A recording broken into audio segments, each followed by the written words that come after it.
I'd like to call the meeting order for the municipal budget workshop discussion. And I believe Mr. Denver has an opening statement. Mayor, just for the record, I'll read the Meeting line roll. statement. Pursuant to the requirements of New Jersey's Open Public Meetings Act, notice of this meeting has been provided by the following means. It's been posted here in the municipal building and on the borough website.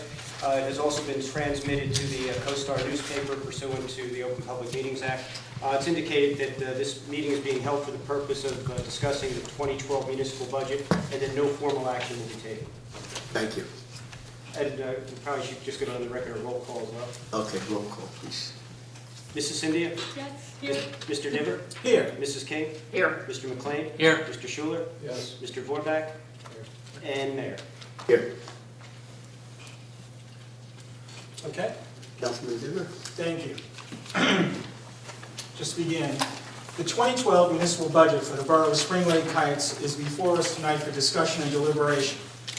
The budget is a spending plan for municipal operations based upon historical information and forecasts of future spending. The document in front of us tonight is not set in stone and can and will change before final adoption. Since taking over the position of finance chair, I have been working with our financial consultant to review the past 2 years of spending of the municipality, along with the revenue sources that can be relied upon for this year and future years. Our new administrator, Jay Delaney, has quickly come up to speed on the proposed budget and has offered his own review and changes that he would like to see to provide funding for the municipal services for the residents of the borough.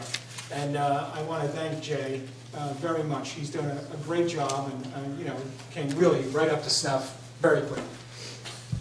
This budget is fundamentally the same budget from 2011 with a few modifications.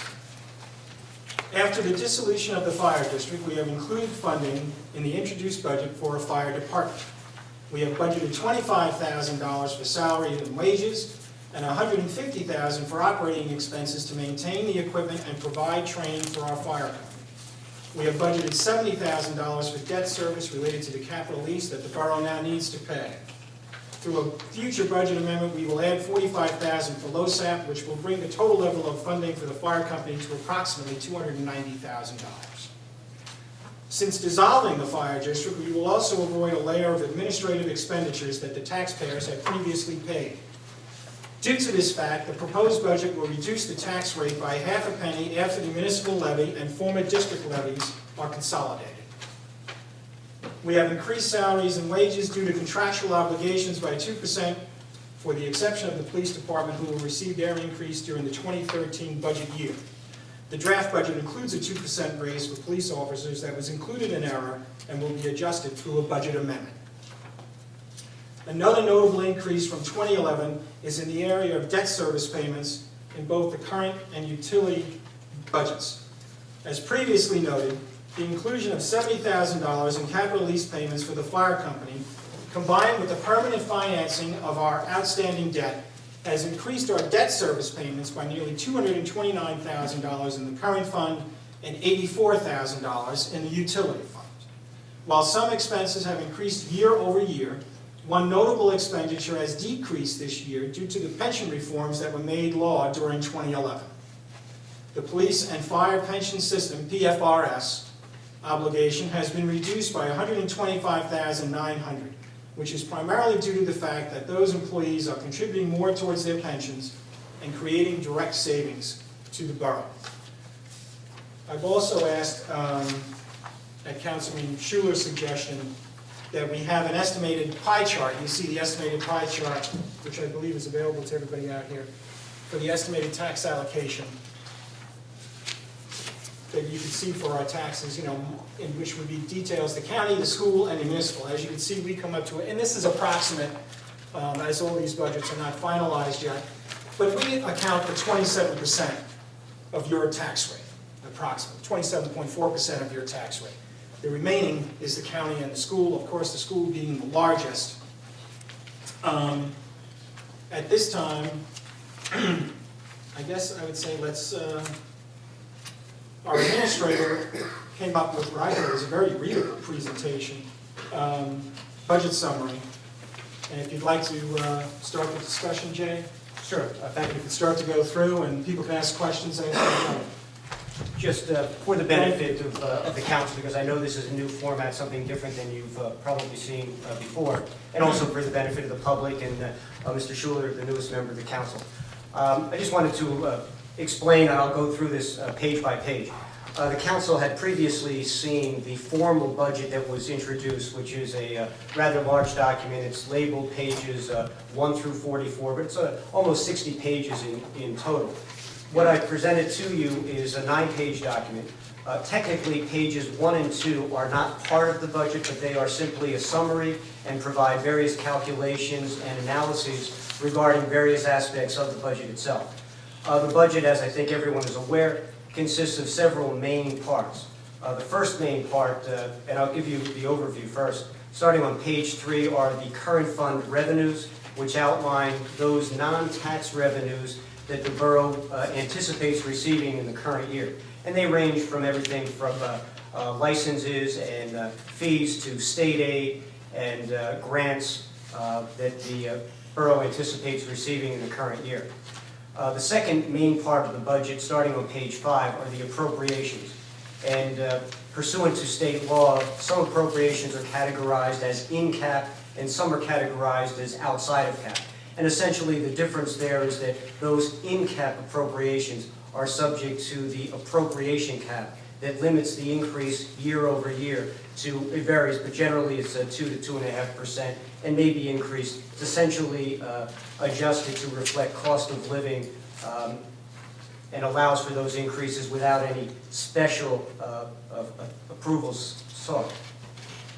The out-of-cap items essentially are capital, debt service, and selected operations, primarily those that are shared services with other municipalities, as well as operations that are funded through grants of one sort or another. The next part of the budget, starting on page 9, is the dedicated water and sewer budget, which is not tax supported, but rather is supported by the revenues generated from the water sewer utility. And I guess you've recently had a significant discussion on water and sewer revenue, so I won't dwell on it. Additionally, although not included in the document that I prepared, are other parts of the formal budget which we have not included, but have distributed separately on the pink sheet. Specifically, that outlines some balance sheet data, as well as the final page is the open space budget, which, as you're aware, is funded by a separate dedicated 1% tax. In any event, moving back through the, if I may refer you to page 1, I'll briefly go through the various calculations to just to give you the overview. The first and most important is the lines 2 through 21, which outlines the calculation that determines the actual tax levy. And essentially, you start with the appropriations that last year were in cap, the appropriations that are out of cap. We then subtract from that the revenues that are anticipated in the current year, and the difference is then the amount that will be raised by taxes. And that's reflected on line 19 and compares, it will be $3,887,000 in proposed budget, and that compares to just over $3,558,000 last year.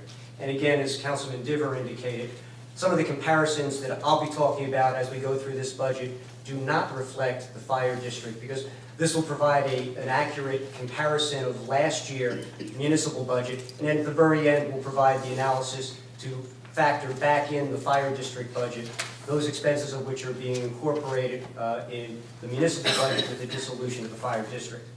And again, you can see at line 21, last year's tax rate of 0.3076, which was rounded to 308. That is the tax rate, and it's expressed in cents per $100 of assessed valuation. And under this proposed budget as introduced, the tax rate would actually increase 2.76 cents, but again, that does not reflect the comparison with the fire district. The next section is really something that we use internally to calculate the reserve for uncollected taxes. I would simply note that at line 37, we're showing a reduction in the amount that will be reserved for uncollected taxes. And that is essentially a result of last year's tax collection rate increase over prior years. So as our tax collections increase, the amount that we need to reserve in the current year for taxes that are not paid on time has actually decreased. The next section of the summary, starting at line 39, is the calculation of the tax levy cap. And again, this is the state mandated formula that determines or that requires that the tax increase, the actual tax increase now, we're not talking about the appropriations, but the amount to be raised from taxes falls within the limit that is set by state statute. And you will see that at line 57, the budget as proposed is some $355,000 below the tax levy cap. So that is indeed very good news. Moving on to page 2, the similar calculation is provided for the appropriation cap. And again, this is state mandated. And at line 15, you can see that we are substantially below the state appropriation cap, almost more than $845,000 below what would be permitted under the state cap law. I know what is certainly important is the fund balance, also referred to as surplus. At line 18, we provided the analysis for the current fund, and again, this is the tax-supported portion of the budget. And you'll see that we have available at line 18 $623,000 of surplus as of the end of 2011, and $370,000 will be anticipated as a revenue in the current year budget. The next couple of lines provide that same information regarding the water sewer utility fund. Obviously, with the discussions that have previously taken place, you're all aware of the financial status of the utility fund, and you can see that as of the end of 2011, there was just over $118,000 of surplus available, and the budget as proposed anticipates not using any of that surplus. To translate the tax rate into actual dollars, starting at line 25, we've provided a breakdown of the total assessment of properties within the community. And this is essentially commonly referred to as our rateable base. It's the value of all taxable property within the community. And we provided a breakdown showing vacant land, residential, commercial, and apartment properties. And you can see our total rateable base at line 30 is $1.158 billion. And then there's a slight adjustment for telephone property, utility property, and line 32, our total assessment. That is the dollar amount by which the amount that we raise from taxes is divided into to determine our tax rate. And the next couple of sections, we've further provided information on what the average property assessment is. Again, the breakdown for your average residential property, your average commercial property, your average apartment property. And we've highlighted there at line 34, the average residential property in Spring Lake Heights has an assessed value of just under $458,000. And at line 37, we've done the calculation so you can see what the average municipal purpose tax is. And again, this does not include the county or the school taxes, but does provide information on the average residential property. So the average residence in town with an assessed valuation of $457,949,000 under this proposed budget will pay just over $1,500 in municipal purpose tax. And we provided the prior year comparison, and then the calculation at the far end of that column, you'll see that the increase is about $129. And again, this does not reflect the fact that last year this average residential property was paying fire tax in addition to the municipal purpose tax. The final section of the summary just provides information that for every 1 cent increase in tax rate, the average property will see a $51 increase in taxes. Or the reverse, that if the tax rate were to decrease by 1 cent, the actual tax dollars paid would decrease by $51.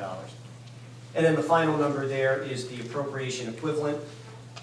This is essentially the number that we would target in on. For every $115,000, I should say $116,000 that is removed from the budget, the tax rate would drop by 1 cent. And coincidentally, this is also the amount of total open space tax that will be collected in the year, because that is again based on a 1 cent tax rate. That is the summary, and again, that is not technically part of the budget, but it's provided for information and analysis. Moving on to page 3, the revenues. And again, if you'd like me to somewhat briefly go through the major categories, and if there are any questions, feel free to let me know and we'll attempt to answer. The first section is the surplus that's anticipated. And you can see that in the budget as proposed, $370,000 of surplus is anticipated, and this compares to $380,000 last year. Starting at line 10, the miscellaneous revenues, local revenues, they are just that. They're revenues that we generate locally, and they come from everything from the alcoholic beverages, fees and permits, anticipated revenues from the municipal court, interest on taxes, interest on investments and deposits. And what is significant at line 20, the budget does anticipate the use of $293,000 of fire tax reserve, and those are the funds that, or essentially the surplus that was available at the fire district upon dissolution December 31. And I will say that that number is not the final number, nor is it the full number. It's not, correct. There are, and just to clarify, there are additional funds due the borough that we are pursuing at this moment. The next section, section B, are state aid that do not have offsetting appropriations. And essentially this is what we commonly refer to as state aid. And you can see that that number is essentially unchanged from last year. And just parenthetically, that $400,000, just under $400,000, represents about 7% of the borough's total budget. So when you're thinking about state aid and the potential impact of what that does locally, you can see that the amount of dollars that this municipality receives from the state is relatively insignificant in terms of our overall budget. At line 32, section C, dedicated uniform construction fees, and again you can see that that actually saw a fairly significant drop last year, and I don't know the specifics, but my guess is that as the economy has dropped off, the revenues from permits and fees has dropped off accordingly. I should mention at this point, you can see that something to keep in mind in terms of budget. We are required by state regulation that revenues, particularly those that are locally generated, we can anticipate no more than we realized the year before. It's an extremely conservative approach, and with very few exceptions, we are required to limit anticipated revenues in the current year to no more than we received in the prior year.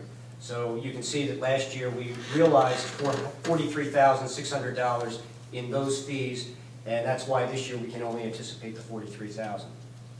Moving on to section D, this is the shared service agreements, specifically the revenues that the borough receives from our Board of Education shared service agreement and the municipal court agreement, and I believe that's one of the revenues that we will be removing as part of an amendment. I would just like to speak to that. You will notice as we go further into the budget that I have kept the court intact. And the reason I'm doing that, and I do have good news to share on that, the reason I have kept those things in there, especially salary, wage, etc., was in the event, I'm sure as most people know, there have been several cases concerning different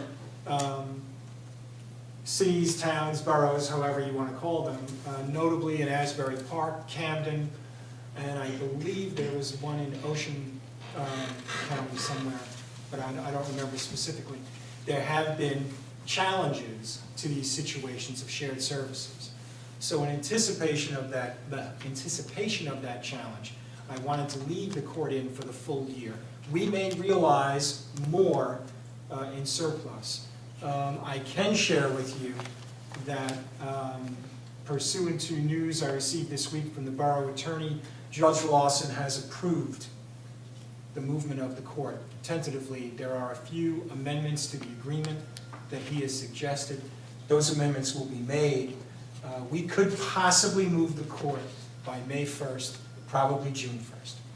I don't know, I'm just, you're saying that we should keep the revenue from Spring Lake? No, I'm saying no, that's gonna come out, that's gonna be an amendment. That's what this line is. But This line I is- understand that, but what I just said as I just started speaking was, you're gonna go further in here and you're gonna see the salary and wage, you're gonna see other issues concerning it that I left in whole. This is gonna come out. The 65,344 has to come out because we haven't gotten that from them since I mean, it October 1. definitely has to come out. I Right, mean, that's an amendment. Yeah, and that, frankly, It's a revenue we're never going to, that ended last Exactly. year. Exactly. Yeah. That is absolutely correct. That is gonna come out by amendment. What I'm saying also is that as you go further into this, as Jay goes further in, you're gonna see the salary and wage there, and that's where we're gonna notice. I'm okay with expenses, because that can just fall off into surplus, but, you know, I'm not a lot, you know, if we're gonna be looking at a tax increase, then I'm gonna want to be able to make certain that even the expenses are as true as possible, but Right. I'm not comfortable having an almost $70,000 revenue on our That's on our gonna come revenue out. section when we know we're not getting it. Right, but that's and coming again, out. that was, the budget was prepared on the basis of make no change to the court. And frankly, this was an oversight that I didn't catch, not knowing the full extent of the fact that that contract had previously expired. But that will come out by amendment, Patty. Moving on to Section E, we have no Section E revenues. Yes. And Section F revenues, these are essentially public and private grants. You can see we've only anticipated the one at this time, but frankly, as the year progresses, we do anticipate receiving the other grants that we've received in prior years, but we just haven't received formal notification of those yet, or we haven't received the actual allocation. And those will be reflected as amendments through the year. Essentially, there's no tax impact on those because they have offsetting appropriations. So whatever we realize in the grant, we will authorize the expenditure at the same time as those grants become specifically available. Moving on to page 4, the Section G revenues. Last year, there was revenue surplus that was anticipated from the utility budget, and that is not being anticipated this year. And essentially a small increase in the fire safety revenues. Starting at line 11, these are, the summary as it's listed is just a restatement of those revenues that we've just gone through. And in this worksheet at the far right, I've provided a comparison both in dollars, year to year, and then a percentage. So you can quickly focus on where the changes on the revenue side are. One item I should mention at line 23, that is where we anticipate the receipts from delinquent taxes. And just as I mentioned earlier that our reserve for uncollected taxes dropped, likewise, because our tax collection rate increased, likewise, we're anticipating less delinquent taxes being collected this year because more of the taxes were collected in the year they were due. So that's actually an offsetting, it's basically the revenue side of the same explanation that if, the good news is more people paid their taxes on time last year than they had in prior years. And then the final number there at the line 26 is the amount to be raised to support the municipal budget, and essentially that reflects our appropriations less the revenues that we're anticipating, and this is therefore the amount that will be raised in taxes to support the budget. Moving on to the appropriation side, page 5. The first section are those operations that are inside caps, and essentially these specific line items are broken down as required by salaries and wages and other expenses, and for each of the governmental operations and offices within the borough. If you'd like me just to go down through them, general administration, the salary and wages, the other expenses, and likewise for the categories of mayor, council, municipal clerk, financial administration. And essentially, there is some, what I would call, allocation of specific salaries for individuals and offices to reflect the fact that it is a small municipality and you have people that do dual jobs and are serving multiple purposes. So the salaries have, in the past, been allocated to reflect that dual capacity and the manner in which the services are delivered. And there are some changes there, and I think essentially these changes reflect, in most cases, a shift from salary and wage to other expenses, And in large measure, that reflects the fact that the borough last year reorganized its finance operation, administration and finance operation, with the addition of the consultant and the elimination of what had previously been a full-time CFO to a part-time position. Correct. Again, moving down, the land use administration, the appropriations for planning board, board of adjustment, and zoning code enforcement. The next section, insurance, reflects the breakdown for employee group insurance and workers' compensation. There's also a component of this that I believe is charged to the water sewer utility. Before we jump down into the insurance, I just wanted to make the other council members aware. You notice there that we have in the planning board salaries and wages of $2,500, board of adjustment $2,500. It's appropriate for me at this time to discuss the salary and wage. I would suggest that until they have the salary ordinance in front of them, it may be Okay. easier to discuss whatever the proposed changes to salaries would be at that time. There will be changes there. I think, well, that was one of my questions, that's Yes. why we don't have the salary and wage, a document, even though it's not voted on, but I mean, normally we should have, I mean, the salary and wage ordinance is part of this. Right? I mean, I'm not putting that on your It's somewhat plate, of but a I mean, chicken normally, or egg in that one has to be done first, and essentially you can make the point that either you do the ordinance first and then the budget reflects that, or that the budget reflects numbers and then the ordinance implements it. I've seen it done both ways, and there's no requirement one way or the other. all right, It's really a so, preference. that being said, if somebody wants to make changes to this, as far as the salary and wage ordinance is concerned, we need to do it in the budget form. I guess the best way for me to answer that is it depends on the significance of the changes to the salary ordinance. Essentially, this budget reflects, with very few exceptions, the level of funding that was provided in the previous years. But if there are additional changes that you anticipate in the coming year, again, it depends on how significant those changes are. Well, I think that goes to Patty's point, because we've had discussions about certain of these stipends in the past. And that's why I think it's fair for me to let her know. In terms of, It's something from last year, somebody was an appointed position that was not appointed this year, but got a salary last year right, of, say, $10,000. we'll address that too. I'm assuming that because we never appointed that person, that they have not been paid. We didn't appoint them for this year, that they have not been paid. If it's a position that, with a term that expires and the person is no longer employed, then they wouldn't receive the That's what I'm salary. hoping. Right. But to your point about the planning board and the board of adjustment, what I'm suggesting is instead of a flat stipend, and you'll see this in the salary and wage, for example, the planning board met twice last year. So I didn't think it was fair for the borough to pay $2,500 for 2 meetings. I mean, I would love to get that rate myself, you know, but we all know that's not gonna happen. So what I'm proposing in the salary and wage is that in the planning board, the board of adjustment, and even the board of health, that they be paid per meeting. In other words, if a meeting takes place, they would be paid $200. If there's only 2 meetings that take place, you got $400 for the year. So in other words, it should be a per meeting stipend, not a flat out stipend.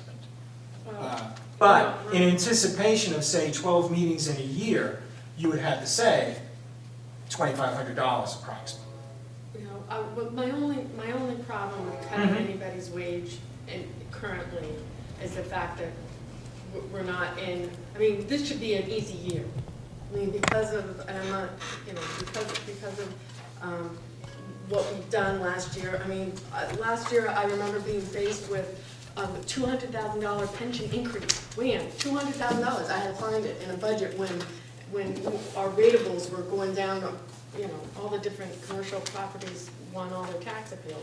This year, $110,000 off on the pension that we have to pay for the pension, plus, you know, everything else, plus with the salary and wages. And so I kind of have a problem in this year reducing anybody's salary unless we do across the board, like you said, all stipends. I understand that. I don't know how that will go over on everybody as a whole. I know we have the recycling stipend, right, that's $8,000. And then we have these little stipends, $2,500. Councilman, so the important thing that are going to look at here is that, as the administrator said, we're providing funding as if nothing changes moving forward. If the decision of the governing body is to amend the salary ordinance that does reduce people's salaries or make, broad brush stipends more of a per meeting stipend, this is the trimming of the sails of financial management that a lot of municipalities are doing. So, And it would wind up falling surplus anything that was here. well, yeah, and I think the councilman understands that, that, any unexpended money will get eventually to the bottom line for us. So that debate as far as what those stipends or what the salary should be, can certainly be debated during the, after that introduction of the ordinance.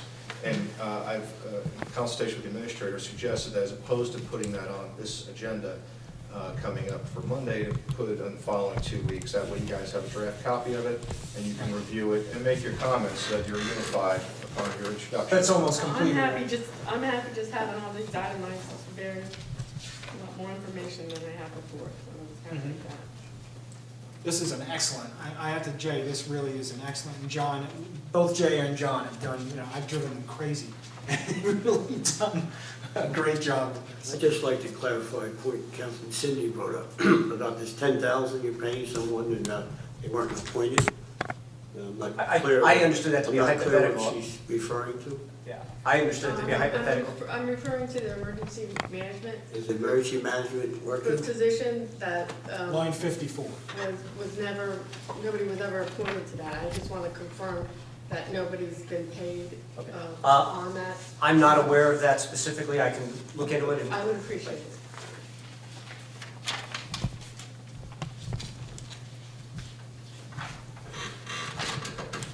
Okay, I'm sorry.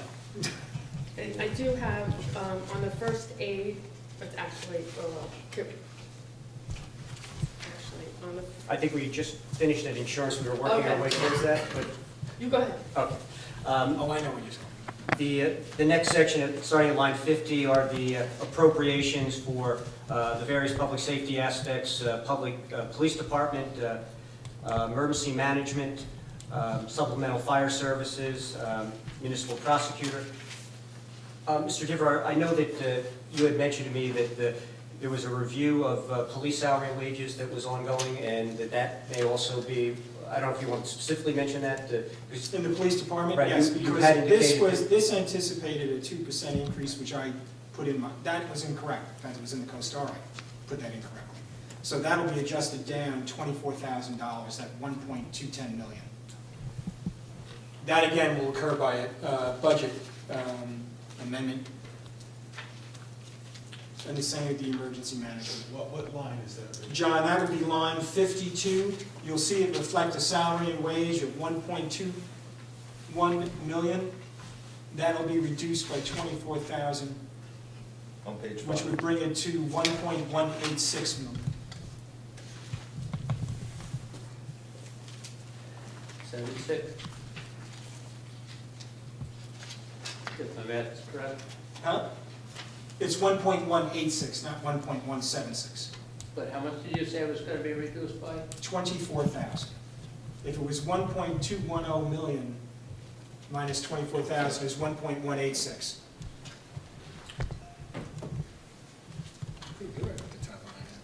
moving on to page 6, continuing with the public safety category, municipal court, and then down fire department, the section starting at line 14, public works. Let me just ask you a question on the, and this is really minor, but I was just curious. I noticed the municipal prosecutor went up $100 and the judge went up a little bit. Why are those two going up? It was really just a rounding. It was a rounding. Because the prosecutor was $12,400 for last year, now it's $12,500. So that got rounded somehow? Right. Okay. Also on the police salaries, Rich, Yes. you have it, you're gonna put it at the same amount that was modified for in 2011? Yeah, well, don't forget, in the police salaries, Patty, this year, you have several people in steps. You also have the sergeants Right. who were in steps. But So you're the one putting it point- back to, so I think that this should be higher. Yes, it should be, if it's gonna go from 1.152 to 1.186. The council people. Please. The adjustments that I think Councilman Cindy is referring to are also lumped into the salary and adjustment line item, which had increased funding to the $50,000 level. So what's going to happen is, as those adjustments happen during the year, we're going to transfer out into the different departments, including police, from the later appropriation of salary adjustments. But my point is, I think what you currently have it at is the correct number. Because 1.152, Rich, was what I appropriated in 2011. But you Right. see what I actually spent after the promotions were given, and the raises was actually 1.185. So I think. Oh, I see what you're I saying. don't know. Well, we might have to review that. Yeah, okay. So I'll that, make a what note of I that. actually spent was more than what I appropriated, because at the time I did the budget, you know. We didn't have the promotions and Right. whatnot, they were not done yet. Right. We'll make So- that, we'll make that so- final. So now, I think you're, as long as, wait. You say keep it at 1.2. I have one. Well, we'll have to review that and see. With the smaller size of your department, we'll be happy to do an exacting figure as to where we expect salaries to land on. The uncertainty with any police department is situational overtime, whether it's the call-outs and having to incur overtime, or events that occur that require police attention. So that's the other component. They're doing a great job keeping everything in budget so far, I mean, surprising them. No, everybody has done a very good job keeping the budget, everything, especially DPW. Back to page 6, Public Works. Again, the breakdown of Public Works salaries are allocated into various functional areas: streets and roads, solid waste, buildings and grounds, and vehicle maintenance. And I think there's somewhat of an allocation that was provided separately of the various personnel. Moving on to line 27, Health and Human Services. Again, the line items for those component pieces. Parks and Recreation. Down at line 44, the unclassified. Here we have an appropriation for the accumulated leave compensation, as well as the utilities, which is the combination of just what you'd imagine, the heat and light and everything that goes with it. The appropriation for sanitary landfill, and then, as has been mentioned previously, line 51, the salary and wage adjustment, which provides salary and wages that are not specifically allocated based on changes that may take place during the year, or some of the step increases and some of the other things that have been talked about. That might adjust in that police line, Patty, that 50,000 could probably actually be used partially in that police line, correct? Could be, as well as it was specifically also- recognizes that we are still in active negotiations with Public If they Works. sign a contract, yeah. That contract has not been concluded. At the bottom of that page, you'll see a breakdown of salary and wages for the entire in-cap portion of the budget. Moving on to page 7, we start the what are referred to as the statutory expenditures, and essentially these are our pension contributions at lines 12 and 14, and Social Security at line 13. And again, the pension figures reflect the amounts that have actually been billed by the state pension systems. Social Security is a function of our total salaries and wages. Amazing. And at line 19, we have our total in-cap number. Moving on to other operations, the outside of cap, there's a portion of the salaries for Public Works that are allocated to stormwater management are reflected here, as well as at line 26, we have a reserve for tax appeals that have either been filed or, well, at this point, they've all been filed since the deadline has just passed. I think it's a total of, what, 43 or so, if I'm not incorrect? It's approximately that. I know there were a couple that had been received that had just come in after the date to us, but had been filed with the county on time. So I'm not sure the final number, but it's in that range. Moving down to line 37, the shared service agreements, and again, these are the shared service agreements that we pay others for, and they reflect our, the various items. If I could just make one comment here. On Monday,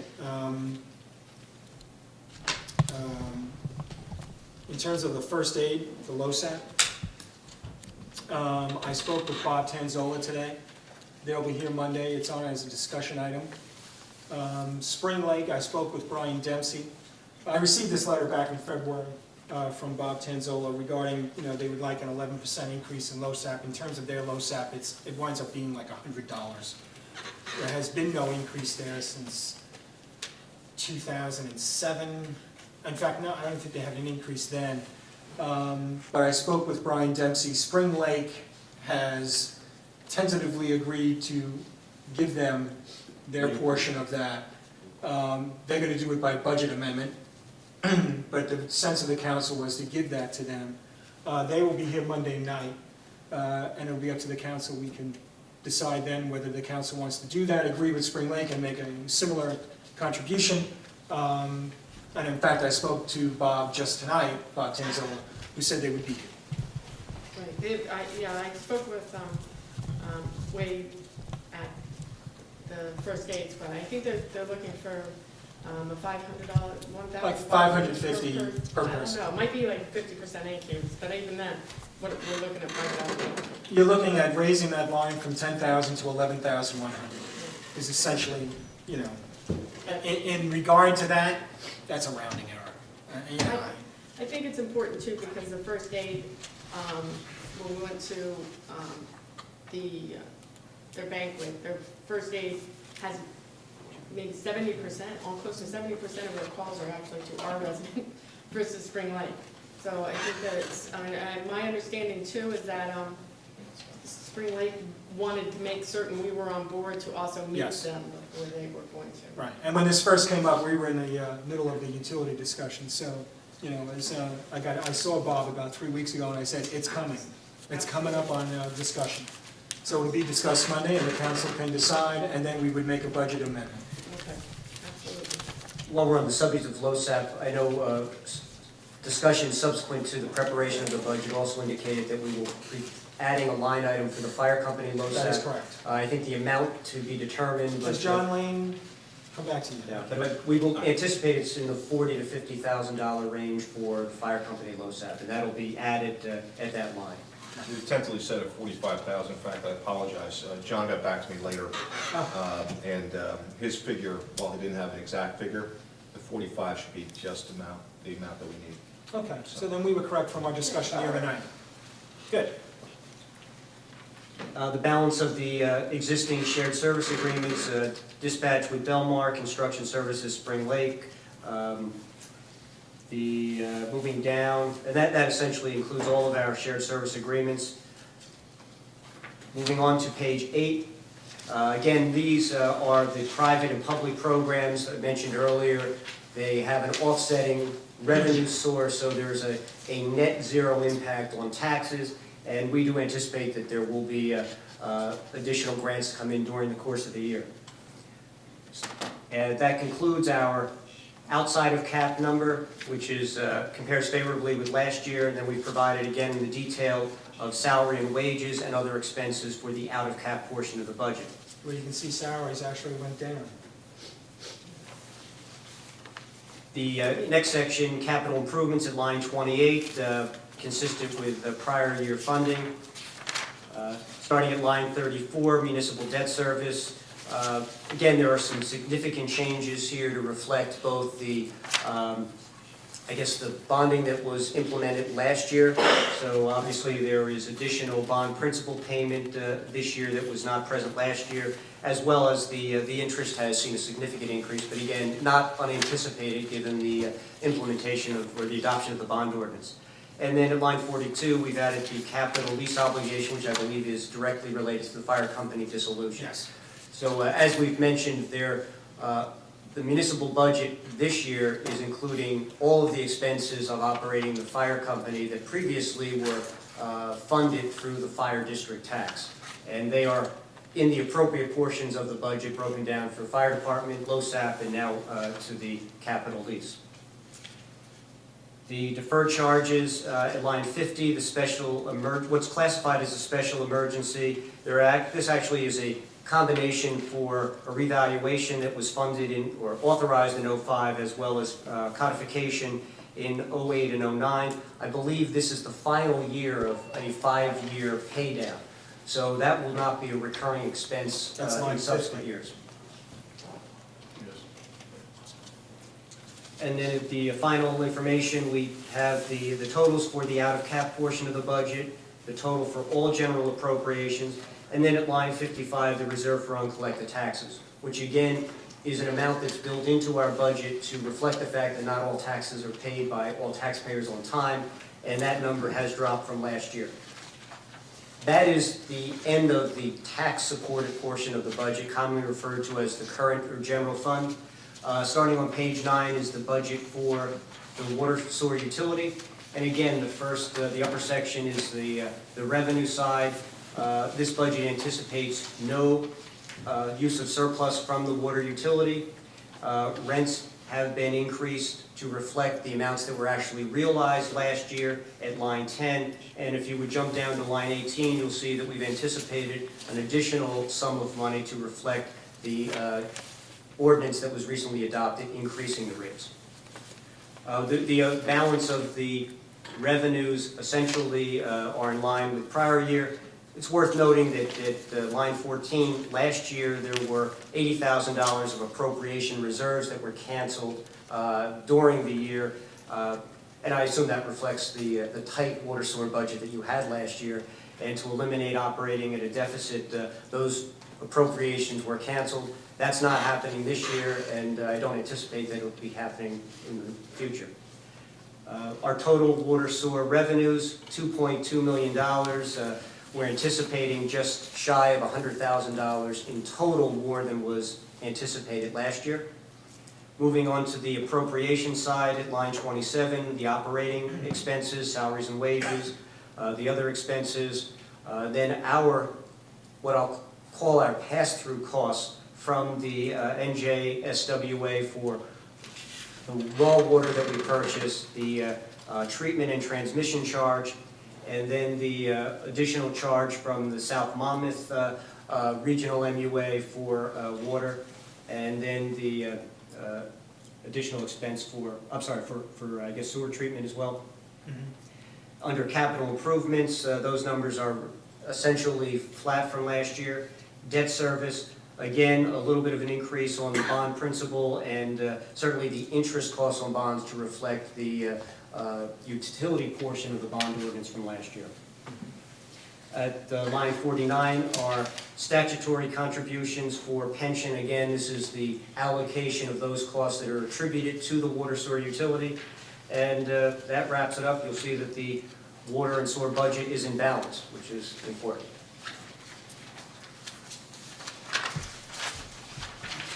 And just for the sake of completing the picture, the pink sheet that was distributed includes the open space budget, but essentially that's a dedicated 1%, and I guess it appears that most of that is already dedicated to principal and interest, I presume Green Acres money. So there's really, I don't know if there's anything really to talk about, but at least it's presented, so you have the information in front of you.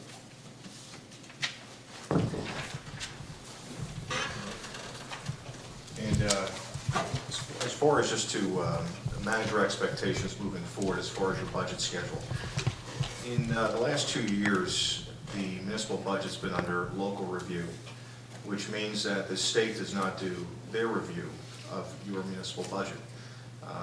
If you have a local review, basically your auditor is taking a look at it, your CFO certifying that the revenue sources are true, the expenses are accurate. This year, on a rotating basis, this municipality, along with many others, have been selected for review, budget review.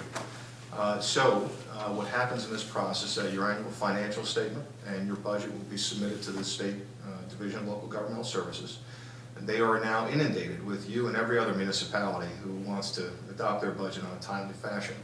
What they do is they take a look at the data which you want to adopt, your budget, and they basically pile all the town's workload based on how quick they need to review these. You can anticipate based on the short staffing at the division, they're obviously trying to get more people, but there may be a delay in getting the green light to adopt your budget.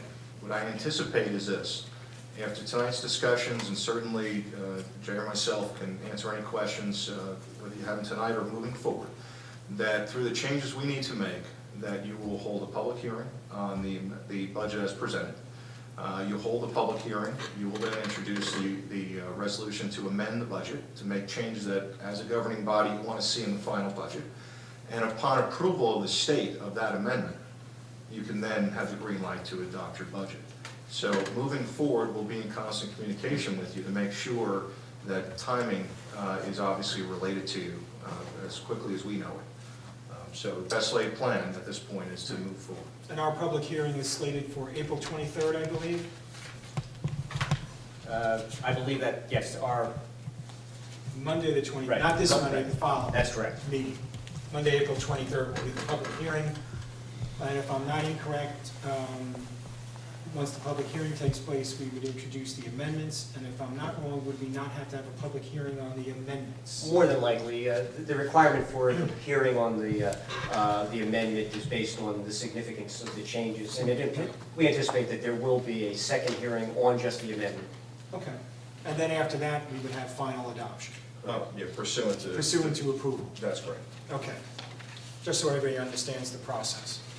Excuse me, Rich. Sure. What we'd be proposing to the public is this document, more or less. correct? Yes, that is correct. Yeah, the changes, we're going to be putting changes in here.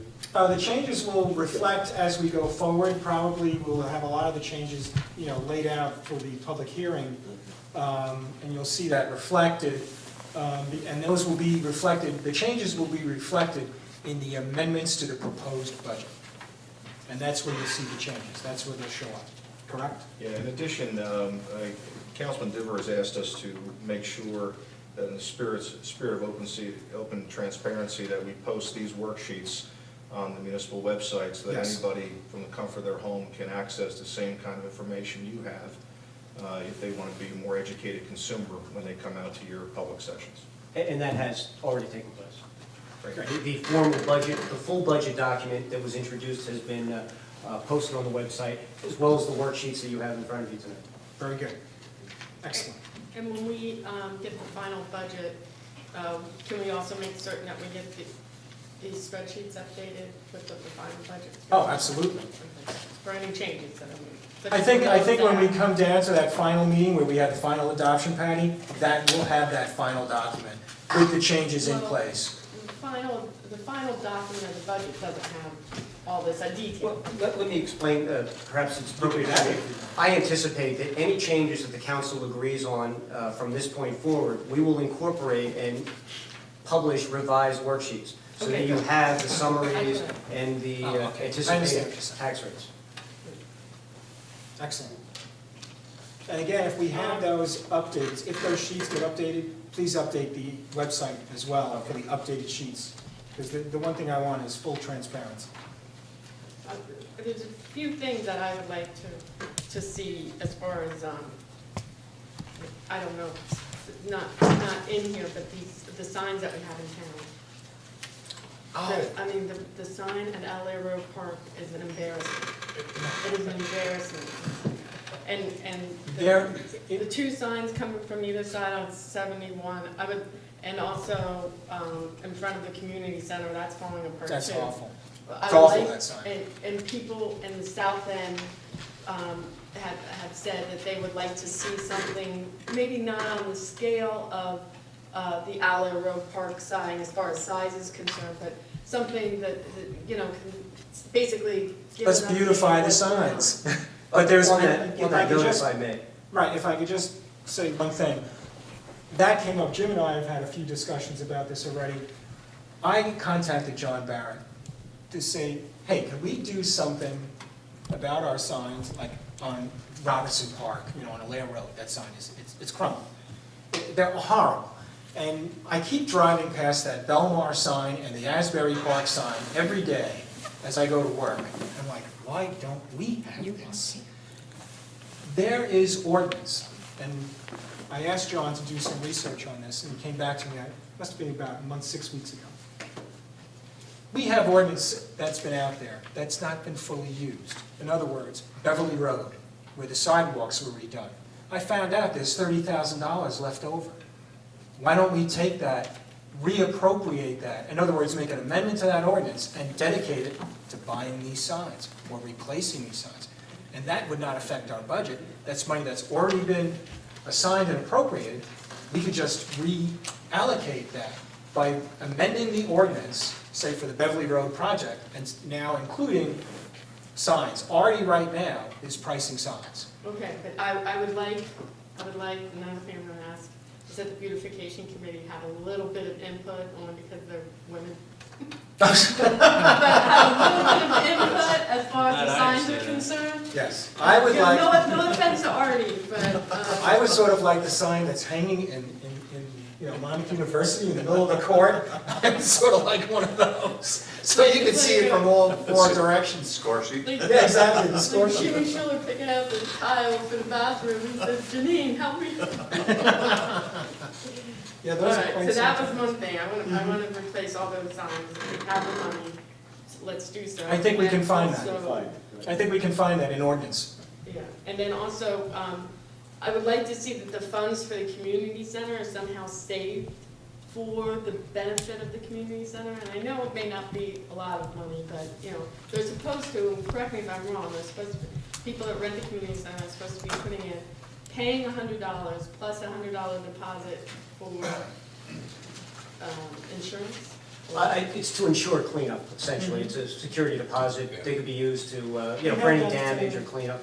Actually, someone had asked that question, and I believe we had run the number. It's approximately $1,200 a year. I asked the question, because it came up at the recreation meeting. Jim brought it up with Eileen Eilenberger, and the suggestion I had is that maybe what we should do with those funds is put them into the recreation trust fund, which would segregate them out. It's not the recreation. trust. Well, The if you want to recreation- create a separate they don't- trust They fund. don't even use that community center. The recreation doesn't use, I mean, Want to pick Right, a different, yeah. pick a different trust fund? Yeah, make a different trust like fund. for the. Yeah, just for the community center. Yeah. Like, I would be in favor of that. Councilman, we have a dedication by rider for the community center donations, but I think it really comes down to how you want to divert the revenue specific to that center. Okay. And in setting up a separate trust account that's already authorized by the state, just another trust account in the system, we can put the revenues towards there and any dedicated expenditures that are derived from the use of the Right. facility. I think what everybody's concern is that this has been swept into the general budget, Right. and what happens is it just disappears. There are a couple of ways for us to account So many for people it. use that community center. So many people do, I mean, not just the trendsetters. You know, No, it's it's very funny. popular, it's very popular to be rented by, and If I may suggest, let's take a look at it, staff, and we'll make a recommendation. There are a couple of different ways budgetarily how it could be handled, but I think, again, to provide a reminder to everyone that there's revenue there, as well as a cost to maintain it or be dedicated for its upgrade, or upkeep. Because I think what everybody would like to see is have that fund accumulate money and then put that money back into the community center building itself. That's exactly what I think everybody's concern is. the beautification committee, they raised their own funds to redo the bathrooms. I don't know if that's general knowledge, but it should be. And so they raised their own money and really, if you guys have anyone seen the upgrades to the community center as far as the bathrooms are concerned, the lighting, it's very nice. And so I think that they would also like some say as far as the signs are concerned. I believe the beautification committee also is the ones that originally put the current signs up on either side of town on 71. And so if they could have some input I don't as think far as that should be a colors. problem. Why not? They'll probably have all the input. But I mean, on the digital signs, I think we should definitely go for these digital signs, where we could put up 20 messages, and we could have a tremendous amount of information out at any given time. And yeah, one of the places I'd like to see is, the school has that sign, and that sign's terrible, also. No one can see it. Is it lighted? Isn't it? No, it's not. It is lighted. It's lighted, but it's so far back. It's so far you back can't to the building. The lighting isn't very good. No, but if you had a digital sign out there, and we should tell the school, you know, we want to put a digital sign out there, because some people have said put the digital sign at Borough Hall, but I have the same concern. No one's going to see it, you know, because we're off on Brighton Ave, you know, and that's, you know, they're going to cost money. So we should put them in the most advantageous places. I think it's gonna cost a little more than 30, but. Oh, there's more, but no, there's more than that. I wanna replace all of it. There's more than that, Patty, in borough, in ordinance, that we can The good news is, reapportion. the good news is the administrator has also identified the capital improvement fund, which you can appropriate directly out of should there be a shortfall. So the reality is this, you can make an educated decision as to what signage changes you need, but it doesn't need to be done in the next 2 weeks for the adoption of this budget. There's money elsewhere in the capital fund that you can beautify the borough to your liking. So we as a council can act on other issues and bring You're them back. asking me to trust you. Trust me. I've had more numbers in my head over the last 3 months than I will ever want to have again. But, does anybody else have any other questions? The only thing I have is, Sarah? Patty was just talking about the community center. One of the things that I think we've fallen short on is the return of the deposit. I do not think that, you know, We don't have the we have got to have that community center checked before that deposit money goes back. And if they have to wait a week, if they have to wait 3 days, I don't care what it is. But there has been, you know, in talking to Jimmy, there's been, you know, stuff going on there where they leave a mess, they break things, things are missing. We have to get And control of that we have no situation. control. So I really think that the deposit money should not go back until that center is checked. And also, just to clarify, I believe they give a check, so, and the check's never cashed. So it's really not as if. Well, maybe now we should cash the checks. You know what I mean? It's not like they ever take it out of something. But maybe now we should cash those checks. What is it? Maybe now we should cash those checks, It's- and then you'll get the money back upon inspection. then you'd have to write a check. What I find the biggest problem is, there's nobody to inspect it right after their party. And you come And in then we for have a other season, yeah. groups come in, and you don't know where the damage occurred. Yeah, if there's a party on Friday, Saturday, and Sunday, you've got to have And- somebody in there. And if you have one on Monday night, you got groups in there all during the week, and you really don't know where the damage, we have to figure out a way to control an inspection after a party. Again, to be honest with you, I'm not familiar with those details. Give me a chance to review what our current regulations and process is, and we'll make a recommendation, you know, through the committee with, as to some changes that would reflect the concerns that have Well, been I expressed think tonight. maybe Monday through Friday, Art obviously is all over town during the day. I think that probably he could stop by and check it before it's used again, Monday through Friday.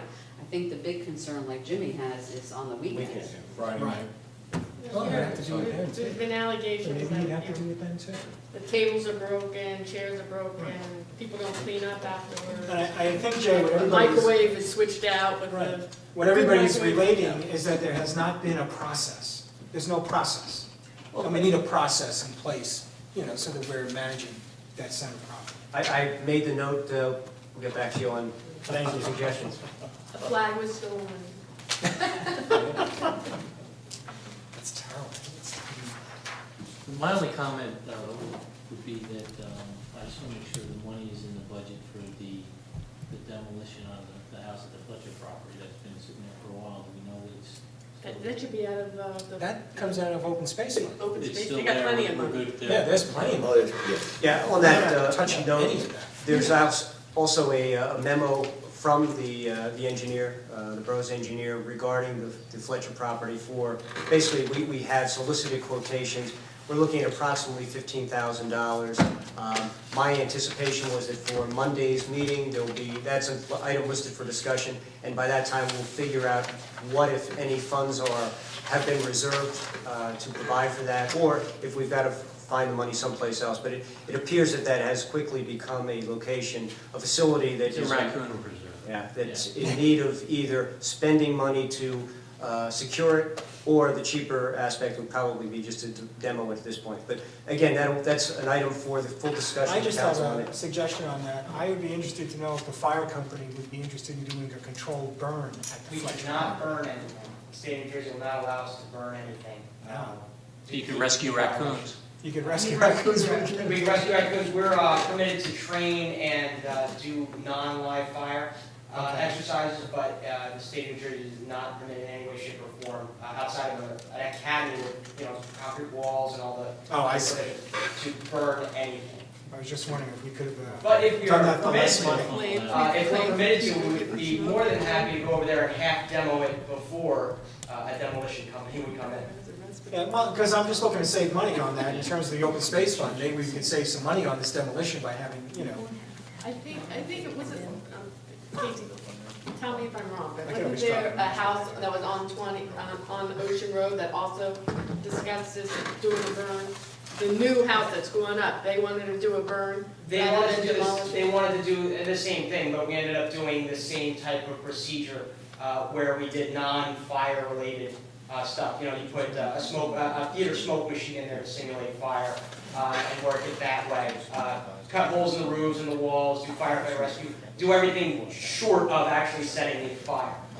Just because, like I said, the state. But that allows you to do a sort of like a modified demolition.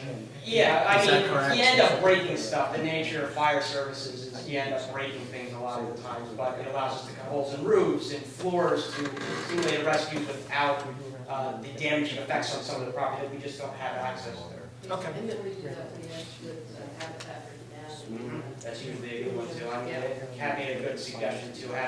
Usually it happens in our things that Habitat for Humanity gets did at the house before we. Yeah, we had discussed that at the environmental commission. I Yeah, think that would be you guys. Okay. I mean, but we certainly. Everybody will pick that house Like an over for oxymoron. something. Everybody gets a raccoon. Everybody gets Everybody gets a raccoon. a raccoon in every pot. There you go. Thank you, Casey. Okay, anyone else? Thank you. Okay, Rich, very good, and thank you very much. Thank you. Thank you, Jay. Thank you, I John. appreciate all the Terrific hard work. job. Terrific job. Yes, Voice of public. I mean, voice of public, this isn't a real meeting, right? I mean, as far as it's not a voice of public, but I just had a comment to make. Go ahead, please. Just to clarify, Yeah. even though it's not a regular meeting and no Yeah. formal action is being taken, Yeah. we're obligated to provide a Oh. period for public comment. Oh, very well. John Tangeman, 564 Atlantic Avenue. You were talking before about the stipend for the person for the planning board. And Rich, you said you were thinking that since it only met twice, maybe you give them $200 of meeting. Patty said she'd like to save the salary, you don't want to take away somebody's salary. So I thought of a kind of a middle ground, giving that, keeping the maximum stipend at $2,500, but giving that person $1,000 availability. They get $1,000 if there's no meetings, but that's all they would get, and then they get $125 per meeting for every meeting Well, after you know, that. this way, I understand they what get you're something, saying, but I think what my problem with it has been is that we're expending taxpayer dollars Right.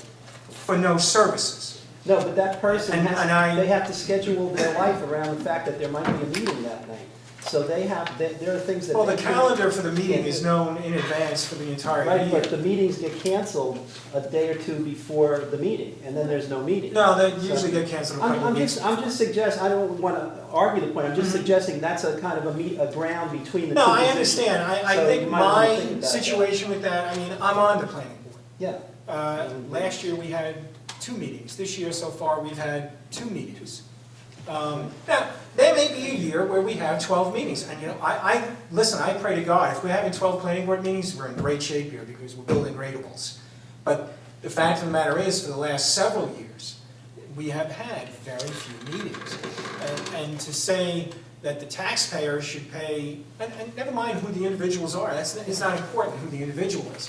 But to say that the taxpayer should pay a $2,500 stipend in a year where there have been 2 meetings, I think is unfair to the taxpayer. well, that's not what I'm saying. What I'm saying is that if you had no meetings, they would get $1,000, not $2,500, and then up to $125 per meeting after that. So at the max, they would get what they're getting now, but at the minimum, they get $1,000. Yeah, I think that the You know, problem and that's I just, have. or you could pick any number, you could figure that out anyway. You might want to give them $500 to be available and pay them $150 for. Yeah, I each think I have a meeting, big you know, problem whatever. with 1,000. I think Yeah, that but- the problem I've had is that the girls in the office have not had raises, everybody Yeah. knows, for maybe 5 years. Yeah. And so when we cut, if we're going to cut somebody's salary, it just seems like a cruel and unusual punishment Yeah. that we're cutting particularly those salaries. Then if you're really going to talk about stipends and people that don't don't do work, I mean, the idea of cutting the recycling coordinator job isn't something that somebody has to show up at night, and take away from their house and everything else and that's an $8,000, so close to an $8,000 stipend right there. And that's done one dumpster, 2 dumpster, 3 dumpster, 4. That's the recycling coordinator for the most part. And the idea that the taxpayer is paying this and has paid this when we didn't even need a recycling coordinator. Maybe in 2012 we needed a recycling coordinator, but prior we didn't. And but then at the same time, if you can understand being that individual and being paid that money, and then all of a sudden being without $8,000, I mean, just your Social Security alone. And so I just have a problem in this. If we can get a budget and it's a 0 tax increase, I just feel that it's just, I don't know, it's just. Yeah. Well, we'll discuss it. Not, It's- yeah, not it's a something suggestion. I want to cut. It's a I have no half- problem cutting salaries when we're worried about making certain that the tax rate is 0. But if we can do a 0 tax increase and not hurt our employees, That's fine. I think that, Well, we're going to do a half-cent decrease and not hurt. yeah, my feeling is, John, that it'd be done kind of like a public defender job is in most towns now. If you show up, you get paid. If you don't show up, you don't get paid. And I think, when you have something that's only gonna meet a couple times a year, I think that's fair. If it's something that's gonna meet every week or every month, that's maybe different. But I think twice a year, you can do it like the public defender. All right, but again, we can have, that's a discussion, we'll continue. I'm sure we can come to a consensus. Anybody else? Anyone else would like to say anything? Can I ask a few questions? I don't know, Jay, Joe, time. Let's see. I noticed debt service. The time I have, I don't know that I have the answer. Yeah, whether I would ask you in the end or take up That- the now's time as or good a ask time you as that any. over here. I see debt service, line 12 on page 1, up from 81 to 310. I take it that was the $1.3 million. And was all of that $1.3 million taken? I mean, we actually took that, borrowed the $1.3 million, and then we're buying things out of that. That's what the 310. To your point, thus far, all of the DPW equipment has been ordered, most of it, some of it has arrived already. We're waiting for I think the truck should be, if I'm not wrong, Gary, April or May, Something like that. that they should be arriving. In terms of the office, where we set aside funds for that, the new network server is in. All of the computers, screens, everything, all of that equipment is now here, it's been delivered. The next steps will be to revise the office structure itself, purchase of desks, et cetera. That's all been, that's all. I just wanted to know if that number was ever gonna go up. The whole $1.3 million is taken, so this debt. The whole $1.3 million is available, because if you remember, part of that was that we set aside, and Patty can correct me if I'm wrong, $300,000 we set aside for like a road fund, for road repairs. it's $100,000 for The office, about $560,000 for DPW, if I'm not incorrect. It was $300,000 for a The road fund. 310 number that's here, that'll stay consistent? Let me see, we're dealing with two separate issues here. One of which you brought up was the $1.3 million ordinance. Let's put that aside for a moment. The borough, for the last many years, have been issuing what are called bond anticipation notes. For the first 3 years, so if we had $1.3 million that were authorized by the governing body to borrow, instead of permanently financing that where we would pay principal and interest, a bond anticipation note allows us for the first 3 years just to pay interest. And after that period of time, we have to pay a little bit of the principal, similar to how we would with a simple mortgage on your property. So the $1.3 million was issued with a bond anticipation note after it was authorized by the governing body. It was then lumped into the pooled loan that was done, which basically incorporated all prior bond anticipation notes that were issued and the authorization for the 1.3, and combine them all together. So as of 12/31, in the general capital fund, of which this 1.3 is in there, we have $1.8 million worth of bonds outstanding. The increase year over year, specific to the 310 number you're looking at, is simply that now all that money needs to get paid back, 1.8 million, but over a 10-year to 12-year period of time. I'm not exactly sure. There was debate as to going out 15 years. I think it was a 13-year note. Yeah, so it was 13 years. So that means that you're paying a lot more principal than you would on a 20-year note. Yes. So this number, the principal should remain consistent, but the interest charge year over year will decrease if the same level of outstanding bonds are held outstanding by the municipality. Thank you. I understand a little bit more of it. Next, to go down to line 58 and 59, something that I don't really understand about cat banks. Sure. It's real simple, for me, not for everybody else. But it says basically this, and let's just shoot some round numbers. You have a municipal levy of $1 million, and then you can increase that by the governor's 2% increase. And then in addition to that, which is something that the governing body with this introduced budget hasn't pushed over to you, is increases in debt service. So that $200 and change $1,000 figure of an increase year over year debt service, the governing body could have pushed that onto you, the resident, on top of the 2% tax and given you the bill. But the governing body has not passed that on to you, okay? So for the extent that the governing body has not gone up to the maximum level of taxes based on this 2% levy law, we can bank the difference for future years. And so in this case, the 2011 bank, which was last year's levy, we could have gone up 200,000, okay, but you didn't.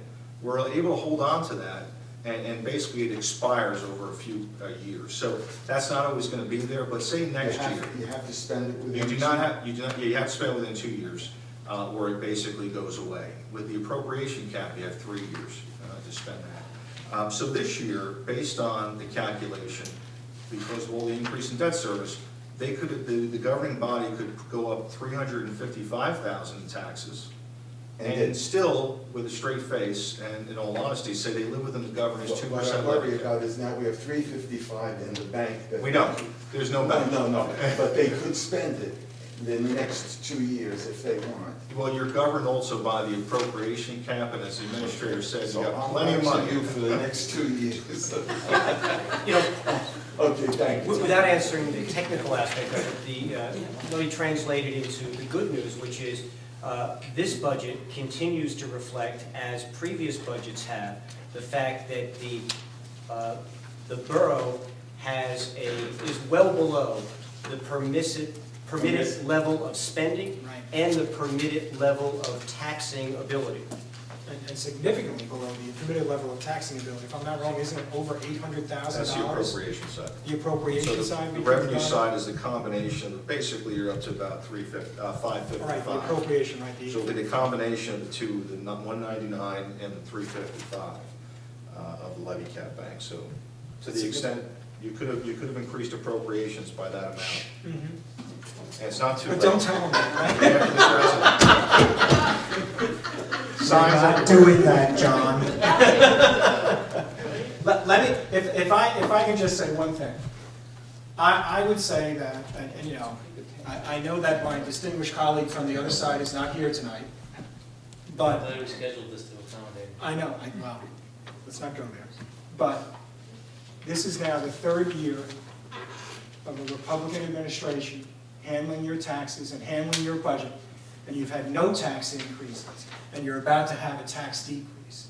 And I think that goes to the fact that Patty has worked hard as finance chair, I have worked hard as finance chair, and our entire councils have worked hard to keep expenses down.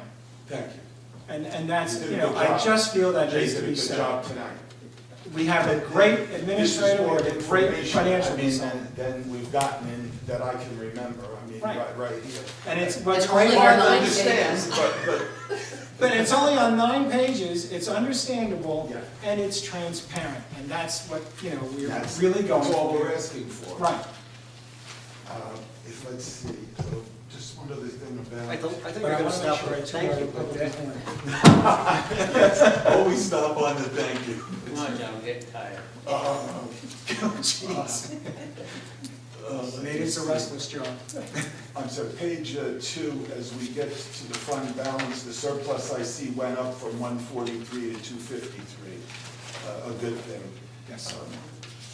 But water sewer fund, that 12,000 to 118,000, is there an explanation for that number there? That would be line 24 on page 2.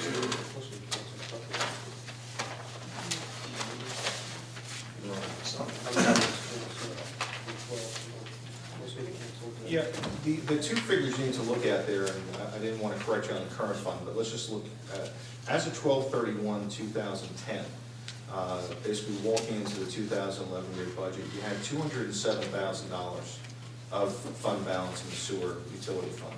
To balance that budget, you used $195,000 of it, which basically gives you the $12,000 remaining, which is free and open. Now, the results of operations, which means how much did revenues come out under expenditures, or over expenditures, the results of operations lands us on $118,000 unaudited as a fund balance figure. So there was a decrease from 207 to 118 in 1 year's time. And at that point, the focus at this point has been as far as stabilizing fund balance and increasing it because of the rating agencies and other issues relative to the financial strength of the municipality. So in utilizing $0 in surplus, we're maintaining the available surplus of $118,000 at this point. And essentially, the comparison of 12 to 118 isn't as important as the one above it, which is the 195 to 0. To 0. Last year, $195,000 of Was utility surplus was utilized. And you didn't have to use any of it. Right. This year. Well, this year, yeah, none is being utilized. And thanks very much. Thank you, Rich. Thank you, Jenny. Anyone else? That's it. Thank you, Jay. Thank you, Jay, thank you, John. Terrific job. They are, you know, a very good team. Just for the record, probably nice to have an adjournment motion on the record. Yeah, motion to adjourn. I'll make that motion. Second. Aye. Aye. Thank you.